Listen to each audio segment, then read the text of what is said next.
Baruch Hashem, we're flying. Wonderful. So I'm going to read to you something amazing.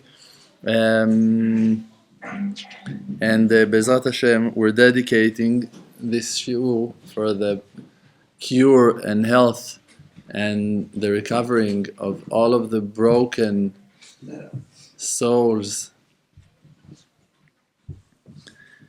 So there's an amazing book. The book name is Tovot Zichronot, Good Memories, been written by Rabbi Avraham Sternhertz, that he was a grandson of Rabbi Nachman of Breslov and Rabbi Avraham of Breslov. They were best friends, both of them, and their children got married, and their grandson was Rabbi Avraham Sternhertz. He's buried in Har HaMenuchot in Jerusalem. So he said that once when he was in his youth, when he and one of his friends were on the grave of Rabbi Nachman of Breslov, so they saw over there in Uman, so they saw over there that Chassid, that his name was Rabbi Pinchas Yoshua, the student of Rabbi Natan. And he was there, that Chassid, that rabbi, Rabbi Pinchas Yoshua, and they were waiting for him outside. They really wanted to talk to him, they wanted to get brachot from him, chizukim from him, and they were waiting outside. And when he came out, Rabbi Pinchas Yoshua, he saw them and he was very happy because he liked the young guys, the guys that came, and he was a very friendly person. And while they're walking slowly, in friendship and in happiness, after being on the tune of Rabbeinu Kadosh and praying, so suddenly Rabbi Pinchas Yoshua stopped his walk and closed his eyes, and he was very deep into his thoughts, and his face were like flames of fire, and they were producing, showing, revealing, shining beams of light, like the sun when it's rising in the noon, when it's in full power. And he was sighing deep from his heart, something that when we heard it, everyone that could hear it was very scared. It came into the rooms of their hearts and broke our hearts to pieces. And also we could see that he was looking, and when he opened his eyes, we saw that he was looking at himself from head to toe, checking himself in a very frightening way. And we could feel that he was checking and seeing every corner in his body and in his feelings, and he feels sorrow, like an X-ray or something, some kind of test that you cannot run away from what that he saw. He saw everything. And what can I tell you? He's saying, when I saw him talking like that, I felt, looking at himself and then opening his mouth and saying what that soon we're going to read, that he said, I felt like I'm out of this world completely. So Rabbi Pinchas Yoshua opened his mouth and said that he remembered, he said like that, what I'm going to tell you, guys, I'm looking at myself and checking myself, and I can see that I was already few times in this physical world, and I was in the generation of this righteous man, of that Tana, and that's how he was going through and telling them the names. The author, Rabbi Avraham, he's not mentioning the names of those righteous people, because soon you're going to understand why. He doesn't want to insult them. He doesn't want to say anything bad about those righteous people. But we are talking about the leaders of those generations, the first generation, second generation, the generation of Tanaim, of Amoraim. So Rabbi Pinchas Yoshua, he remembered all of his lifetimes, and he mentioned the names of the rabbis, of the leaders of the generations, that he was in their generations. And he said, and I know all of what that I went through. And Rabbi Avraham is saying over here, he's saying, we were standing over there and we looked at his face, we can testify, we know for sure that every word that came out of his mouth was words of truth. And he said, and he's not exaggerating at all, with no the slightest doubt at all. And he said, and I was going down to the world again and again, one lifetime after another lifetime. And even now, I came another time to this world, and it was very hard for me. But Pinchas Yoshua is saying, how can it be that I'm the only one that the righteous people of those generations couldn't fix my soul? How can it be? I was in the generation of that huge righteous man, that Tana, that he was putting all of his power to save the souls of Israel and to fix them all and to complete them and to bring them to their holy place, the root of their souls.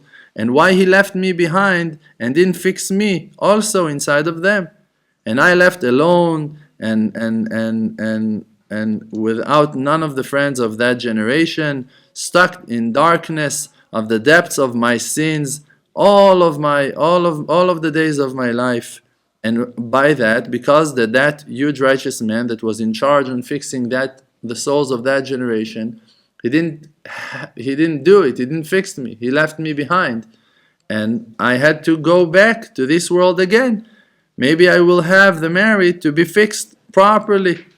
And then in that generation, there was that huge, very famous and known righteous man, and he was also putting all of his power to fix the souls of Israel and to fix them and to bring them back to their roots. And me, he didn't fix me. And I've been left behind alone again, non-fixed. Also in that time. And I had to come back again and again until now. And it was a wonder for me. I couldn't understand. Can it be that it was beyond their power to fix me? Chas v'shalom. Can you say that they didn't? We're talking about huge people. We're talking about the holy leaders of our nation. We don't mention the names because he didn't, but the biggest righteous people, the most famous leaders of the generations. Can it be that they didn't have the power to fix me? Because I know that they fixed thousands and thousands of souls.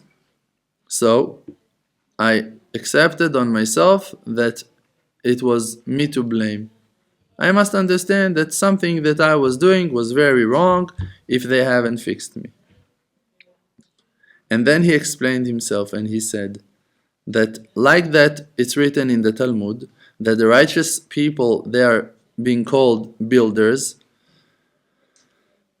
because they are building the holy buildings of purity, of Kedusha, means the floor of the holy Shechina, the Shechina Akdosha, because by that they are bringing our nation to do complete tshuva and to come back to faith, and they're teaching the souls with their way of learning, of teaching how to keep the will of our Father in heaven, and they're fixing them once after the other, again and again, until they're bringing them back to the roots of their, to the top root of their souls.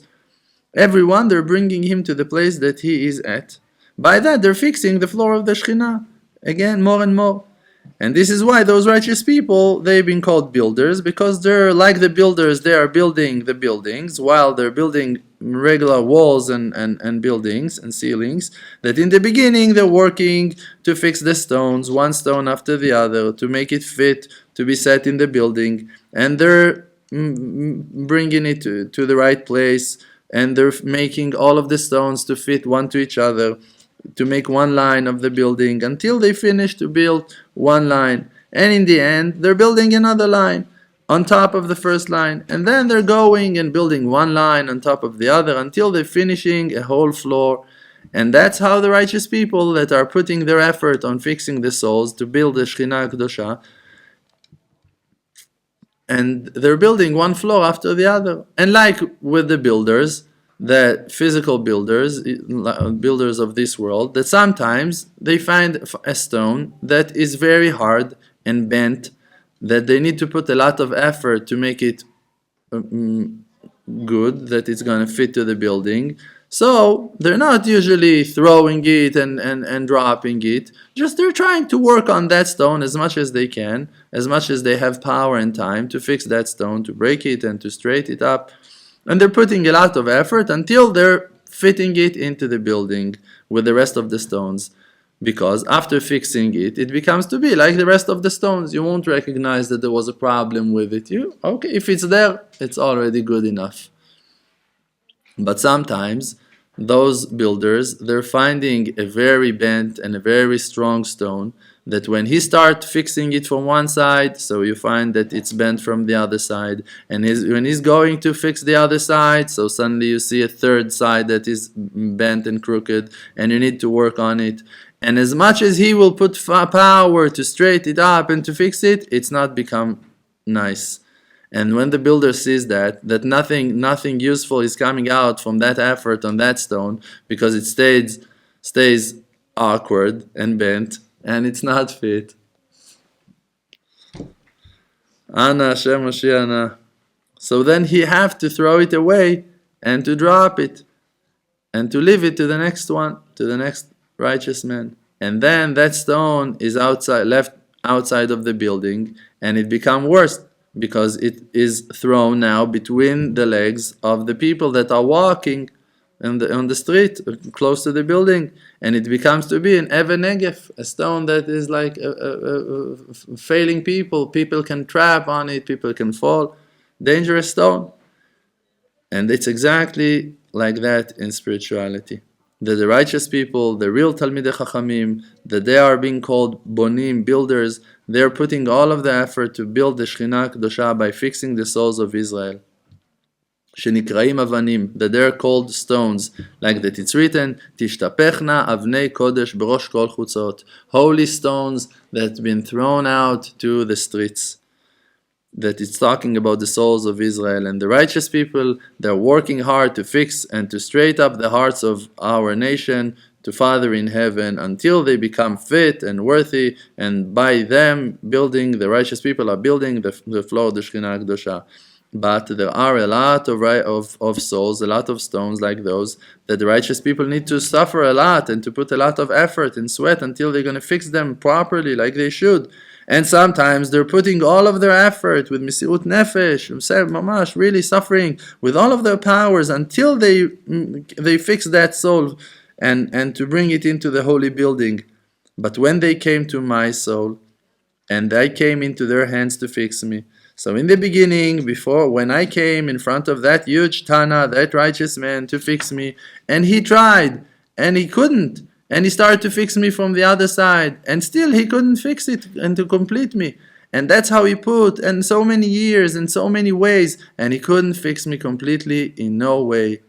So he took me and gave up on me, because he saw that after all of the effort, I wasn't fit to put me in the holy building, and his hands became weak, Rafu Yadav, and he'd been discussed for me until he decided that there is nothing that can be useful for my defected spirit that is very defected, and he gave up on me.